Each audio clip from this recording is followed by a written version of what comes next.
দুর্নীতি, লুটপাট, অর্থ পাচার, রাজনৈতিক দুর্বৃত্তায়নের সাথে জড়িত ছিল যারা, তাদের বিচার নিশ্চিত করা এবং তাদের সম্পদ বাজেয়াপ্ত করা। আমাদের 5 নম্বর দাবি হচ্ছে বিগত 16 বছরে ফ্যাসিস্ট হাসিনার রেজিমে যারা গুম, খুন, বিচার বহির্ভূত হত্যা সহ 2014, 18 এবং 24-এর ভুয়া নির্বাচনের আয়োজনের সাথে জড়িত ছিল, তাদেরকে আইনের আওতায় নিয়ে আসা।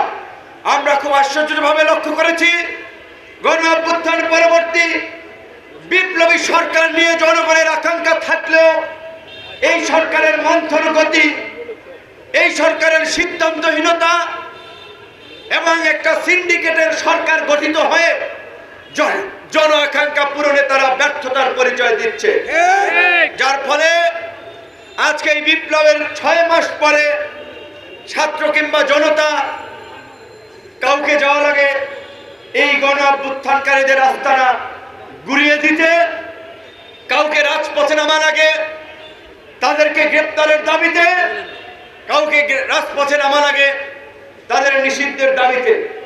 আমরা তো বন্দুকের নলের সামনে, কামানের সামনে নিজেদের জীবন সঁপে দিয়ে লড়াই সংগ্রাম করে এই সরকার গঠিত করেছি, এই সরকার প্রতিষ্ঠা করেছি। তারপরেও কেন আমাদের এই দুর্বৃত্তদের বিচারের দাবিতে রাজপথে নামা লাগবে, আমাদের কেন মিছিল করা লাগবে?